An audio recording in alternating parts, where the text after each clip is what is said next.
Hello and welcome once again to Uncle Jeff's Easy Peasy English. Today we're having a look at I wish to express mild regret. For example, I wish I was taller, or I wish I was younger, or I wish I had more hair, but I haven't.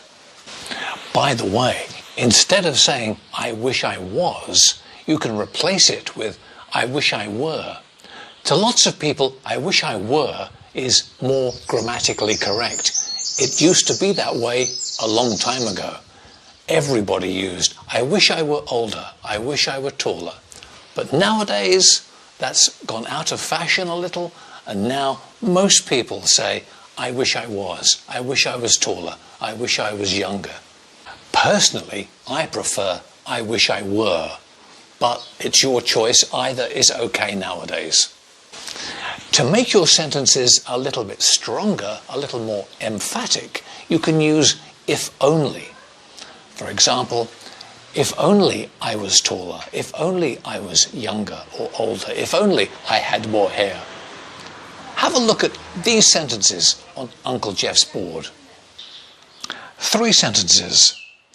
I wish I knew the answer. And to make it stronger, if only I knew the answer. Have a look at the second example.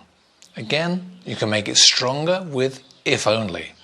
I wish I was better at sports. I wish I was better at sports. If only I was better at sports. You can change was to were. If only I were better at sports. It sounds more grammatically beautiful, but either is okay, was or were. I wish I was better at sports. If only I was better at sports. And the last one. I wish I could speak better English. Or, if only I could speak better English. In all the sentences, the structure is the same, with I wish or if only. I wish, and then a past form. Knew, was, could. It's a past form after I wish or if only. Why? I know your grammar book says use a past form after wish or if only, but why?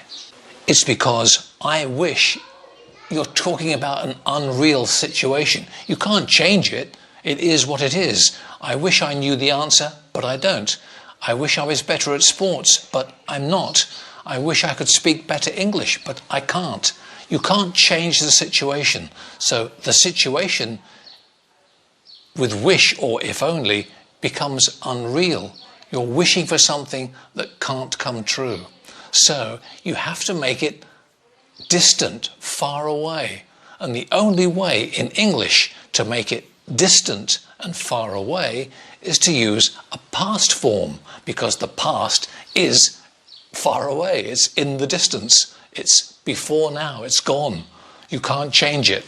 And that's why we use a past form after I wish and if only. So there we are. English grammar, I wish and if only, they are easy peasy. Thank you for watching. We'll see you next time on Uncle Jeff's Easy Peasy English. Bye bye for now.